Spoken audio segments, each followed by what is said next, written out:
2024 July 17 ഡെൻസായ് marine കമ്പനിയുടെ SSI red salute കപ്പൽ China തീരം ലക്ഷ്യമാക്കി നീങ്ങുകയാണ്.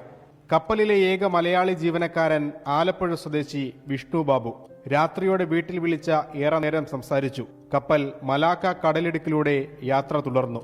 പിന്നീട് വിഷ്ണുവിനെ ആരും കണ്ടിട്ടില്ല. അങ്ങനെ ഗുഡ് നൈറ്റ് പറഞ്ഞാണ് അവൻ പോകുന്നത്. വളരെ ഹാപ്പി ആയിട്ടാണ് തലേ ദിവസം വിളിച്ച് എന്നോടും അവൻ്റെ അമ്മയോടും ഒക്കെ സംസാരിച്ചത്.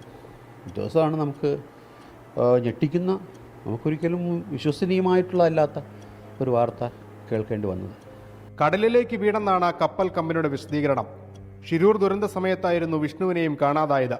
സർക്കാരുകളുടെ ശ്രദ്ധ വേണ്ടത്ര ലഭിച്ചില്ലെന്ന കുടുംബത്തിന്റെ സങ്കടം ഇന്നും പരിഹരിക്കപ്പെട്ടിട്ടില്ല. സഹായത്തിനായി മുട്ടാത്ത വാതിലുകളില്ല.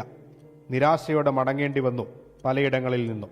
നാളിതുവരെ സംസ്ഥാന ഗവൺമെൻറ്റിൻ്റെ പ്രതിനിധിയോ കേന്ദ്ര ഗവൺമെൻറ്റിൻ്റെ പ്രതിനിധിയോ ഈ വീട്ടിലെ എന്തെങ്കിലും വിവരങ്ങൾ തിരക്കുകയോ ഒന്ന് അന്വേഷിക്കുകയോ ചെയ്തിട്ടില്ല എന്നുള്ളതാണ്, അല്ലെങ്കിൽ വന്ന് നേരിട്ട് കാണുകയോ ചെയ്തിട്ടുള്ളതാണ് ഖേദകരമായിട്ടുള്ളൊരു വസ്തുത. ഇപ്പോഴും ഞങ്ങൾ ഒറ്റപ്പെട്ട് കഴിയുന്നത് പോലെയാണ്.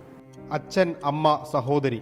പുന്നപ്പറയിലെ വാടക വീട്ടിൽ 3 മനുഷ്യർ ഇന്നും അവനു വേണ്ടി കാത്തിരിക്കുന്നു, അവൻ്റെ സ്വപ്നങ്ങളുമായി. അവനിപ്പോൾ 1 വർഷം കഴിഞ്ഞു കാണാതായിട്ട്. അവൻ്റെ ആഗ്രഹം അവൻ വരുമ്പോഴത്തേക്കെങ്കിലും സാധിച്ചു കിട്ടുന്ന രീതിയിൽ ഞാനിപ്പോൾ 5 മാസമായിട്ട് വീട് പുനർനിർമ്മിക്കുന്നതിൻ്റെ പ്രവർത്തനത്തിൽ ഏർപ്പെട്ടിരിക്കുകയാണ്.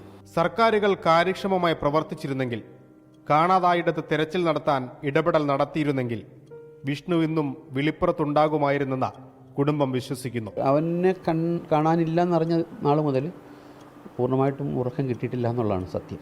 ഉറങ്ങാൻ പറ്റില്ല. ഒരു മാതാവിനും പിതാവിനും എങ്ങനെ ഉറങ്ങാൻ പറ്റുക?